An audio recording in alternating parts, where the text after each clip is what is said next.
Yes, nkulamusizaako nnyo yonna gy'osinza okuba ng'otuwuliza nkutegeeza nti okola ky'amaanyi nnyo okwekuumira ku mayengo gano aga Yugi Updates TV anti ffe twewaayo baweereza kebeere wiikendi. Baganda bange abali ku kyaki bagenzeeko ku kyaki mbakulisizaayo nnyo mwebale kusinza Mutonzi. Baganda bange abali emitala w'amayanja nammwe mbalamusizaako nnyo mwebale egyo gye mukola eby'obutaweera okuba nga muzimba eggwanga lyammwe. Kati mukwano gwange ebitongole ebikuumaddembe bivuddeyo ne byekubira enduulu ne bigamba nti nno Pulezidenti Yoweri Kaguta Museveni ssaako ne gavumenti ye banguwe okulaba nga bataakiriza eno ensonga ey'okuba nti bangi abakasuulamu akaba nga tebasaanidde. Evidiyo n'egamba enfa zonna zonna ezibadde zijja zibaawo naddala mu makomera abasinga battibwa nga ne kye balanga babalanga bwemage.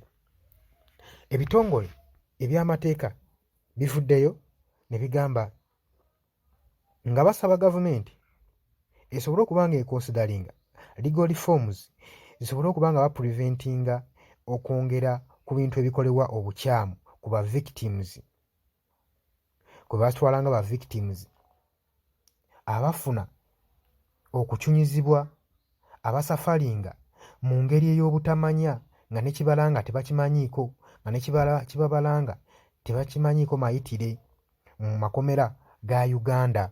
Naddala abasibe Abannayuganda. Ebitongole bwe bityo bivuddeyo ne bigamba nti nno mbwangu ddala wakolebwewo legal reforms zikolebwe okulaba nga bataakiriza abantu abaluzinga obulamu bwabwe mu ngeri ey'ekimpatiira, mu ngeri etategeerekeka, mu ngeri y'obba gyetekako ebisango abasinga bambi n'obulamu bwabwe ne bugenda ng'ate ne bibabalanga tebimanyikiddwa nga tebabimanyiiko. Nyongera okujjukiza nti gwe mukwano gwange atalina kuba ng'osubscribinga tuweerabira. Genda mu maaso osubscribinga ekiriya wansi ojja laba ekigambo subscribe kwona mukade kajja kuyambako okuleetera notification message gwe mukwano gwange. Era ne nkubiriza abasinga okujja mu comment section nensobola okuba nga muteekako comments ku byonna information tuba tutaddeyo musobole okutangaaza ku Bannayuganda ki ekigenda mu maaso. Kaakati nno amateeka ga states ne gagamba nti nno kino ekigenda mu maaso okubanga abantu bafiirwa mu makomera singa legal reforms zino zinaba zikolebwa kijja kuba kiyambyeko nnyo nnyo nnyo ba suspects abayinza okuba nga basafalinga oba n'abo abakwatibwa mu long cases abapaatikibwako ebisango abafiira mu ngeri eyo ey'ekitumbaavu abafa olw'okuba nga nti nno abafa olw'okuba nti nno basaavinga punishments ng'ate ne basaavingira si be baabizza.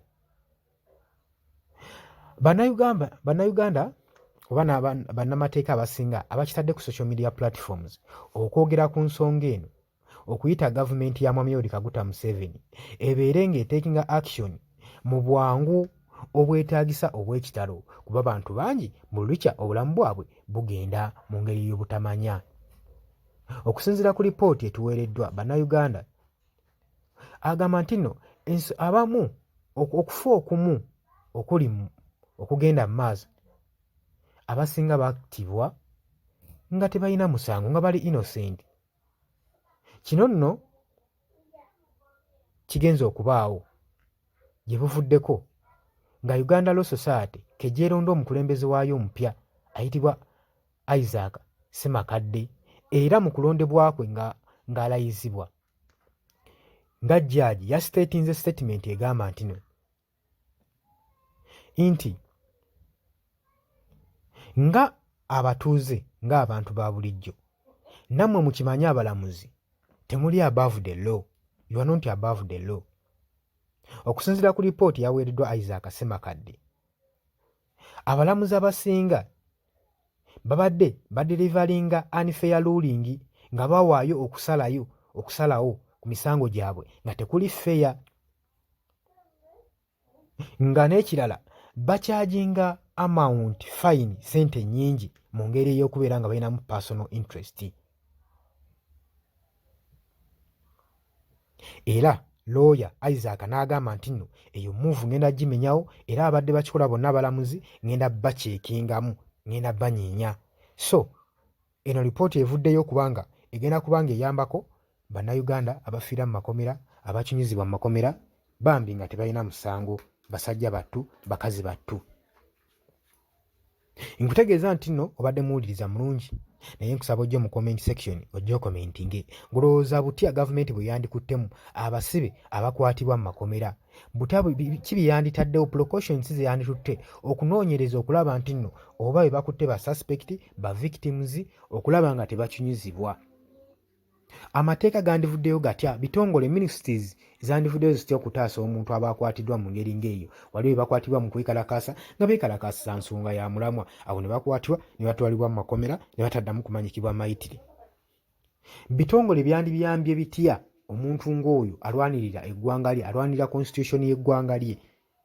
Twagala mujje mu comment section, commentinga, sharinga, subscribinga. Mbagala nnyo, mbagaliza weekend ennungi, mwebale kwekuumira ku Yugi Updates TV. Mweraba.